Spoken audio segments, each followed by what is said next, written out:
బీసీపల్లి మండలము ప్రకాశం జిల్లా ఈ ప్రాంతంలో ఈ యొక్క అక్టోబర్, నవంబర్, డిసెంబర్ చలి తీవ్రతగా ఉండడం వల్ల అనేక మంది పెద్దలను అలాగనే వృద్ధులను ఈ చలి తీవ్రత వల్ల ఈ దుప్పట్లు కావాలని ఆత్మకూరు, నెల్లూరు జిల్లా ఎడ్నమ్మ మెమోరియల్ క్రిస్టియన్ ఫౌండేషన్ వారిని సంప్రదించి ఈ ప్రాంతంలో 55 చర్చీలు ఉన్నాయి.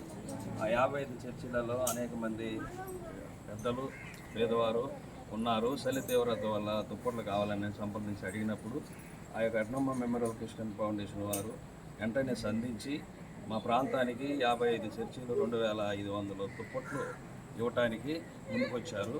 అందువలన ఈ దినము ఈ యొక్క పెద్దర్లపాటు గ్రామంలో ఇక్కడ 60 దుప్పట్లు ఇక్కడ పంపిణీ చేయటమైంది. అలాగనే ఇప్పుడు మళ్ళీ ఎంగలైపల్లి ప్రాంతంలో ఒక 30 దుప్పట్లు అక్కడ పంపిణీ చేయడానికి వెళ్తున్నాము. అయితే ఈ యొక్క కార్యక్రమం, ఈ యొక్క దుప్పట్లు ఎడ్నమ్మ మెమోరియల్ క్రిస్టియన్ ఫౌండేషన్ వారు ముందుకొచ్చి మా ప్రాంతానికి 2500 దుప్పట్లు 55 చర్చిలకు ఇవ్వడానికి ఈ చలికాలంలో ముందుకొచ్చిన ఎడ్నమ్మ మెమోరియల్ క్రిస్టియన్ ఫౌండేషన్ వారికి అలాగనే ఎడ్వర్డ్ సార్ గారికి నా హృదయపూర్వక వందనాలు తెలియపరుచుకుంటున్నాను.